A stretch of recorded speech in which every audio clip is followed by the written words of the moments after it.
오늘은 갈라디아서 6장 1절 말씀으로 절제를 통한 온유한 심령으로 회복하라 라는 말씀으로 은혜를 받고자 합니다. 여러분, 우리가 관점에 따라 다르겠지만 구약을 대표하는 인물이 누구냐라고 얘기한다면 제일 많이 나오는 인물이 아마도 모세일 것입니다. 이스라엘의 정신적인 지주라고 할 수 있는 분이기 때문에 바로 구약을 전공한 사람들도 건너뛸 수 없는 그런 인물이 바로 모세입니다. 성경 제일 앞부분 5권을 묶어서 우리가 모세오경이라고 합니다. 나머지 구약은 이 모세오경을 해석하는 것이다 라고 우리가 또 할 수도 있습니다. 그 정도로 이 구약의 핵심적인 기반이 되는 책이 바로 모세에 의하여 기록되었습니다. 사람에 따라 이 구약의 여러 인물을 다 좋아할 수 있겠습니다만 구약을 대표하는 인물로서 모세를 이야기하는 것을 어느 누구도 부인하지는 못할 것입니다. 자, 그러면 신약에 나오는 인물 중에 대표적인 분이 누구일까요? 이 부분에는 어느 누구도 아마 이견이 없을 것입니다. 정말 참 사람으로 오신, 이 땅에 오신 예수 그리스도입니다. 신약의 시작부터 나오는 4권의 복음서는 바로 예수님의 생애에 대한 그러한 이야기입니다. 그리고 나머지는 이를 해석하고 확장하는 것이라고 우리가 말할 수 있습니다. 신약의 여러 인물들은 모두 다 예수님을 드러내고 있습니다. 자, 이렇게 이 모세와 예수님을 바로 구약과 신약을 대표하는 인물로 선정한다는 것을 보게 될 때 이 두 분의 공통점을 우리가 찾을 수 있습니다. 그것은 바로 모두 다 온유한 분이다 라는 점인 것입니다. 민수기 12장 말씀 보면 미리암과 아론이 바로 모세의 지도력에 반기를 들고 반역을 합니다. 그때 하나님께서 직접 모세를 변론하는데 그게 바로 이 말씀이죠. 이 사람 모세는 온유함이 지면의 모든 사람들보다 더하더라. 아멘. 자, 하나님께서는 바로 이 한마디로 반역하는 자들 제압하셨고 또 모세를 계속하여 이스라엘을 이끌고 갈 그 지도자로 인정하여 주셨습니다. 다른 게 필요 없습니다, 여러분. 모세가 어떤 일을 했던지 간에 하나님께서 바로 그를 직접 바로 이 땅에서 온유함이 가장 큰 사람이다 라고 이렇게 말씀하셨습니다. 그러니 어느 누가 바로 그런 모세에게 과연 대적할 수 있단 말입니까? 하나님이 인정하셨는데, 그죠? 자, 그런가 하면 신약의 예수님은 친히 자신에 대하여 말씀하셨습니다. 나는 마음이 온유하고 겸손하니 나의 멍에를 메고 내게 배우라. 그리하면 너희 마음이 쉼을 얻으리라. 아멘. 자, 이렇게 예수님께서는 바로 이렇게 친히 당신의 마음이 온유하고 겸손하다라고 말씀하십니다. 자, 이렇게 우리는 신구약의 대표적인 그 인물들을 한결같이 이렇게 온유한 성품의 소유자들이었던 것입니다. 자, 여러분, 그래서 오늘 본문 말씀 보게 되면 바울이 갈라디아 성도들에게 이야기합니다. 형제들이 사람이 만에 무슨 범죄한 일이 드러나거든 신령한 너희는 온유한 심령으로 그러한 자를 바로잡고 너 자신을 살펴보아 너도 시험을 받을까 두려워하라 라고 말씀합니다. 자, 성도들을 뭐라고 말합니까? 신령한 너희들이라고 했습니다. 그러면서 어떠해야 한다라는 이 말씀하시는데 그럼 어떠해야 하겠냐라고 말씀하고 있습니까? 자, 바로 온유한 심령으로. 아멘. 바로 온유한 심령으로 라고 하는 말씀인 것입니다. 자, 그렇습니다, 여러분. 바울이 갈라디아 그 교인들에게, 성도들에게 요구하는 것 역시 바로 이 온유한 모습인 것입니다. 우리 모든 성도들 여러분 가운데도 예수님 말씀하시고 바울이 주장했던 이 온유한 심령이 여러분 가운데 있기를 주님의 이름으로 축원합니다. 아멘. 자, 모세와 예수님이 가지셨다는 그 온유함, 그것이 바로 성도들에게 나타나야 된다는 이 모습을 말씀하고 있습니다. 그러나 여러분, 우리는 어떻습니까? 그러나 여러분, 오늘 이 시간을 통하여 진정 우리는 온유한 심령이 여러분 가운데 임하기를 주님의 이름으로 축원합니다. 바로 이 점에서 오늘 성경 말씀하는 그 하나님의 자녀다운 모습이 바로 이러한 모습이라고 하는 것입니다. 믿는 우리의 모습이 바로 온유한 심령의 모습인 것입니다. 그러면 여러분, 그 온유한 심령이 그런 무엇을 말하고 있습니까? 무엇을 의미합니까? 첫 번째로 이 온유함은 단순히 부드러움만을 말하고 있는 것이 아닙니다. 자, 흔히 우리가 온유함을 이 부드러움과 연관하여 많이들 생각하곤 합니다. 그래서 국어 사전에 보니까 이 온유를 사람의 표정이나 성질이 온화하고 부드러움이라고 이렇게 표현하고 있습니다. 그러다 보니까 이 온유라고 하는 말이 어떻게 참 유약한 것과 연결되어 있다는 것을 보게 됩니다. 그리고 부드러운 사람들은 보면 다 약한 경우가 또한 있기도 합니다. 자, 그러면 여러분, 이 온유라고 하는 이 갈라디아 말씀은 그러면 유약한 존재를 의미하는 것일까요? 결코 그렇지 않습니다. 무엇보다도 우리 앞에서 이야기한 그 모세나 예수님은 결코 유약한 분이 아니십니다. 모세 같은 경우는 그는 강야에서 이스라엘 백성들을 이끌었던 그런 지도자였습니다. 그에 앞서서 애굽에서는 바로의 손에 있던 이스라엘 백성들을 이끌고서 탈출한 장본인이었습니다. 정말 그 유약한 이미자는 전혀 어울리지 않는 인물입니다. 오히려 강인하다라고 우리가 말할 수가 있습니다. 또 얼마나 엄격했는지 모릅니다.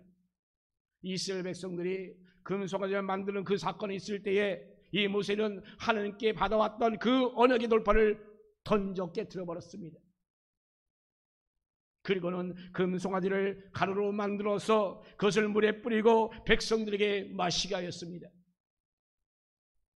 네 지파를 불러서는 칼을 차고 진영을 지나며 또한 잔혹하게 3,000명을 죽이게 하였습니다. 그런 모세가 과연 유약한 것과 멀지 않습니까, 여러분? 오히려 불같은 성정을 가진 인물이었습니다. 그러니 지면에서 어느 누구보다도 온유함이 승하다는 그 하나님의 판단받을 이 모세를 우리가 보면서 결코 유약한 모습이 아님을 우리가 단번에 알 수 있지 않습니까? 예수님도 마찬가지입니다.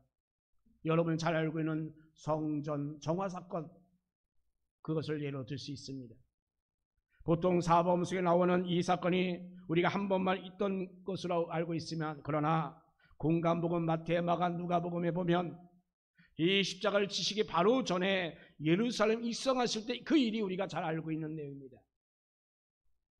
요한복음에 나오는 사건은 예수님 사역의 초기입니다. 그러니까 적어도 이런 일은 2번 있었던 것입니다. 내용은 그런데 비슷합니다. 성전에 들어가서 예수님 그 본 광경은 어떻습니까? 동정 바꾸는 이들, 또한 비둘기나 소나 양을 파는 이들, 그들을 장사하고 있었던 것입니다. 예수님은 동전 바꾸는 이의 동전판을 엎으셨고 채찍으로 비둘기나 소나 양떼를 다 내쫓았습니다. 그리고 아버지 집은 기도하는 집이니 더럽히지 말라라고 말씀하셨습니다. 어찌 유약한 모습이다라고 말할 수가 있겠습니까? 자, 여러분, 따라서 우리는 이 온유하다는 것, 그저 온순하다, 나약하다는 것을 의미하는 게 아니라는 점을 우리는 분명히 알아야 할 것입니다. 정말 화를 낼 때는 정말 단호하게 화를 낼 수가 있다는 사실입니다. 그러나 그 화내는 일로 인하여 다른 사람을 다치게 하지 않습니다. 그 화를 나름대로 적정선에서 적절하게 내는 것입니다. 자, 그런데 여러분, 이 모세나 예수님이 화를 내신 적이 언제입니까? 하나님의 의로움이 무너지는 그 자리에서 화를 냈습니다. 하지만 그 화내는 일로 인하여 다른 사람을 공격하거나 대적하지 않았다는 사실을 여러분 분명히 깨달아야 합니다. 물론 모세가 제대로 깨닫기 전에는, 하나님을 만나기 전에는, 정말 성령을 받기 전에는 자기 자신이 의롭다고 생각하기 때문에 그 모세는 사람을 죽이기까지 했었습니다. 그러나 하나님께서 그를 붙잡아 사용하실 때에는 그런 개인적인 화를 결코 내지 않았습니다. 자, 그러니까 여러분, 우리가 온유한 심령이 되어야 되는데, 이 온유한 심령은 비겁해지거나 유약하거나 혹은 찍소리도 못하고 가만히 있다라는 것을 의미하는 것이 아닙니다. 온유함을 우리가 제대로 깨닫기 위해서는 오늘 본문 바로 전에 나오는 그 갈라디아서 5장에 나오는 성령의 9가지 열매를 우리가 볼 필요가 있습니다. 거기에 나오는 9가지 열매 중에 여러분 잘 보세요. 8번째, 9번째는 바로 뭡니까? 온유와 절제입니다. 이들이 왜 이렇게 연이어 나온다고 생각합니까? 흥미있는 말 아닙니까, 여러분? 그냥 붙어 있는 것 같지 않습니다. 자, 이것을 통해서 온유라는 것을 우리에게 잘 설명해 주고 있습니다. 즉, 온유는 나약함이 아니라 엄청난 힘을 의미합니다. 자, 그런데 그 엄청난 힘을 그냥 아무렇게나 드러내 보이는 것이 아닙니다. 그 다음에 나오는 그 절제와 어우러져서 나오는 것입니다. 엄청난 힘이 있지만 절제와 함께 나오기 때문에 부드러운 것이 바로 온유함인 것입니다. 아멘. 그런데 우리는 성령의 9가지 열매라고 말합니다. 그러나 사실 이것은 9개가 아닙니다. 이것은 바로 하나입니다. 그 9이 그저 개별적으로 드러나는 것이 아니라 종합적으로 드러나는 것, 이것이 바로 성령의 열매입니다. 그러고 보면 지금 이 모세의 온유함이 온 지면에 승하다라는 이 말이 우리가 이해가 가지 않습니까? 모세가 유약해서가 아니라 아주 강한데 그 강한 그 카리스마가 하나님의 의를 나타내기 위하여 은은하게 나타난다라는 사실입니다. 하나님의 공의를 향한 그 예수님의 열정, 그는 어떤 누구도 그것을 결코 막을 수가 없습니다. 그런데 그 공의를 정말 무자비하게 처벌하시는 것으로 결코 나타나지 않습니다. 어떻게 나타났습니까? 예수님은 당신을 희생의 제물로 기꺼이 드리는 모습으로 나타났습니다. 아멘. 그러니 결코 이것은 약한 것이 아니라 엄청난 것임을 깨닫기 바랍니다. 그 십자가로 바로 이 죄인을 품으신 것이 바로 온유함입니다. 이것보다 강한 실천이 과연 어디 있겠습니까? 여러분, 그런데 우리들 가운데 보면 하나님의 능력을 착각하는 이들이 있습니다. 정말로 파워풀하고 파괴력 있고 상대방을 정말 꼼짝달싹 못하게 하는 그 한 방으로 제압하는 것을 상상하는 그런 경우가 참 많이 있습니다. 그래서 우리가 기도할 때도 하나님 능력으로 저를 완전히 붙잡아 주세요, 넘어뜨려 주세요 라고 우리가 기도하지 않습니까? 그러나 여러분, 절대 그렇지 않습니다. 물론 하나님의 능력은 그보다 더 훨씬 이상입니다. 그러나 여러분, 하나님의 능력은 그런 어떤 파괴적인 모습으로 나타나는 것이 아닙니다. 하나님의 능력은 온유함으로 나타나는 것입니다. 강하다고 무력을 드러내지 않습니다. 그러나 불의에는 절대로 무릎 꿇지 않습니다. 남을 쓰러뜨리지는 않습니다. 그러나 결코 그 불의한 자리에 엎어지지 않습니다. 아멘. 이러므로 이것이 바로 온유한 심령을 가진 우리 성도들의 모습이 되어야 합니다. 이 세상이 감당치 못하는 그 모습, 그것이 바로 온유한 모습입니다. 성령으로 사는 하나님의 백성은 바로 이러한 온유한 심령으로 바로 설 수 있는 저와 여러분 되기를 예수님의 이름으로 축원합니다. 아멘. 두 번째로 이 온유함은 공동체 안에서 회복을 지향합니다. 오늘 본문 말씀 보면 온유한 심령을 나타내는 그 시점에 대하여 나옵니다. 사람이 무슨 범죄한 일이 드러나거든 이라고 했습니다. 여기서 이 범죄함이란 다양한 의미가 있습니다. 단순히 법을 어긴 것을 이야기하는 것이 아닙니다. 그보다 훨씬 넓은 의미가 있습니다.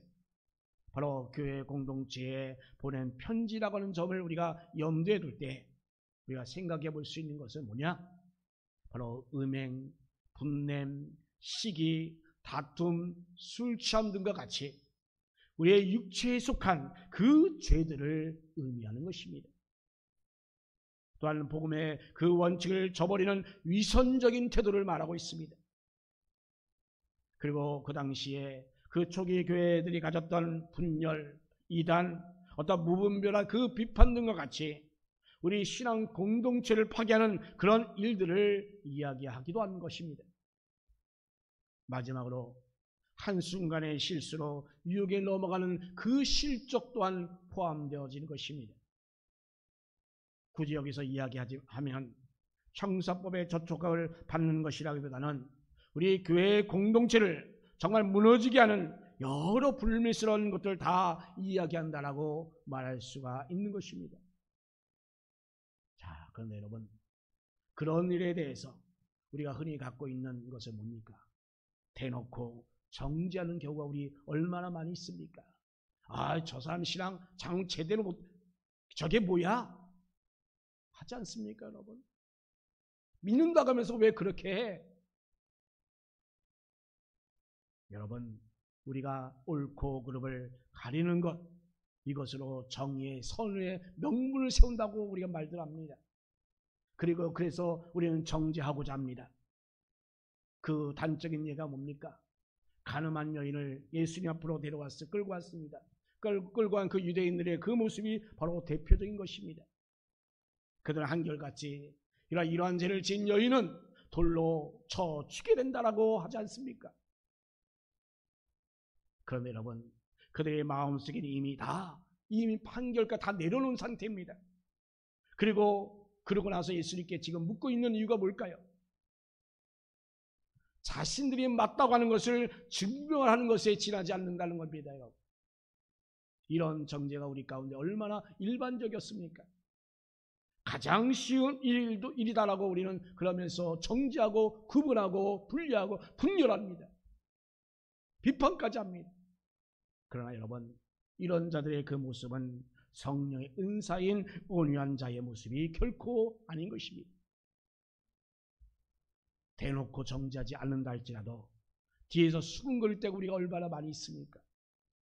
역시 그것 또한 이미 판단은 다 내려져 있는 상태 아닙니까? 다만 그저 체면 때문에, 무슨 관계 때문에 그냥 겉으로 이야기하지 않는 것뿐이지 자기들끼리는 온갖 비난을 다 담아서 수군대지 않습니까? 그 수군거리는 주된 내용도 따지고 보면 바로 이것은 정죄인 것입니다. 자, 여러분, 그런데 오늘 본문 말씀에 바로 이럴 때 온유한 심령으로 그런 자를 바로 잡으라라고 말씀합니다. 떠벌리면서 잘못을 지적하는 것이 아니라 바로 온유함으로 그들 대하여 된다고 말씀합니다. 그래야 그들이 범죄에서 벗어나게 되고 바로 공동체 안에서 은혜로운 모습을 회복할 수 있도록 할 수 있다고 하는 그런 의미가 담겨 있습니다. 여러분, 그러면 우리는 어떤 잘못에 대해서 이러쿵저러쿵 이야기하지 마십시다. 그들에게 다가가 우리는 그 온유함을 나타내시길 바랍니다. 바로 그럴 때 그들 안에서 회개와 생명이 일어납니다. 아멘. 바로 그로 말미암아 우리 공동체가, 여러분이 속한 그런 공동체가 바로 의로운 방향으로 세워져 나가는 것입니다. 사랑하는 성도 여러분, 우리가 지적해야 될 일이 바로 잡히는 줄 압니다. 우리가 지적하고 정죄하고 나무랄 때 바로 세워지는 것은 결코 아닙니다. 그러나 여러분, 성숙한 사람은 어떻게 됩니까? 그 지적이 아니라 용서를 하는 것입니다. 성숙한 사람은 지적하지 않는다 할지라도 그 사람을 잘못해서 돌이키게 만드는 것입니다. 바로 이 온화한 사랑으로 그 사람을 대해 주는 것입니다. 그 이유는 바로 그를 세워주기 위함인 것입니다. 자, 여러분, 길을 가는 사람의 그 겉옷을 벗기는 일, 그것은 바람을 세게 불어서 그렇게 할 수 있는 것이 아닙니다. 그에게 정말 은은한 햇볕을 쬐어주므로 스스로 옷을 벗게 만드는 겁니다. 이것이 바로 온유한 심령으로 범죄한 자들에게 다가가는 것입니다. 우리는 남들이 외면할 때에 다가가서 손잡아 주어야 합니다. 그 마음을 위로해 주어야 합니다. 지금까지 그들이 살아온 그런 인생들, 정말 강팍하고 정말 무지하고 나에게 손해를 끼치는 그런 자랄지라도 우리는 그들에게 가서 아무 말도 없이 그냥 손을 잡아주면 됩니다. 그래야 그 잘못한 곳에서 벗어날 수가 있습니다. 바로 그래야 의로운 길로 갈 수가 있는 것입니다. 이것이 바로 온유한 심령을 가진 자들의 모습인 것입니다. 여러분, 여기서 핵심은 뭐냐? 공동체를 바로 세우는 데 있습니다. 공동체 안에 그런 잘못된 것이 더 이상 이제 일어나지 않기를 바랍니다. 그러나 여러분 정죄로 인하여 그런 것이 없어지는 것이 결코 아닌 것입니다. 진정 온유함으로 용서하시고 지지하시고 인내해줄 때 그런 나약한 모습에서 우리는 벗어날 수가 있습니다. 자, 그런데 여러분, 이 공동체를 세우는 것은 역시 자기 자신에게도 적용되어야 합니다. 이런 범죄하는 연약한 그 지체들을 볼 때 그 사람을 보는 것이 아니라 자기 자신을 먼저 보시기 바랍니다. 너 자신을 살펴보아 너도 시험을 받을까 두려워하라. 아멘. 예, 맞습니다, 여러분. 누군가가 정말 연약한 모습을 보이거든, 왜 그런 연약한 모습이 있을까? 그렇게 빠져서 그들을 정죄할 것이 아니라 나도 그러한 모습에 빠질 수 있다고 하는 그 생각을 우리는 먼저 할 수 있기를 바랍니다. 그래서 스스로 우리가 근신함으로 말미암아 그런 연약함에 빠지지 않도록 우리는 해야 할 것입니다. 남의 자식이 어떻다라고 말할 것이 아니라 내 자식도 그럴 수 있다고 하여 그를 지적하거나 나무라지 않기를 바랍니다. 스스로 근신함으로 그런 연약함에 우리가 빠지지 않기를 바랍니다. 내가 정말 하나님의 의로운 일에 제대로 사는 것은 바로 우리 공동체를 바로 세우는 일에 가는 것임을 우리는 관점을 가지길 바랍니다. 자, 여러분, 이때 우리가 중요한 것이 있습니다. 그것은 바로 다른 사람은 몰라도 나만 잘하면 된다는 그 생각을 가져서는 안 됩니다. 나도 그런 연약한 모습이 될 수 있다는 것을 먼저 인정하시고 우리는 더욱더 조심하시기 바랍니다. 그래서 온유한 사람은 실수하는 일을 볼 때에 그에게 온유함을 나타내기도 하지만 그러나 자신에게 더욱더 엄정한 모습으로 자신도 똑같은 실수에 빠지지 않도록 우리는 또 조심해야 할 것입니다. 그래서 바울이 한 유명한 말이 있잖아요. 고린도 교회 성도들에게 보낸 편지에서 그런즉 선줄로 생각하는 자는 넘어질까 조심하라. 아멘.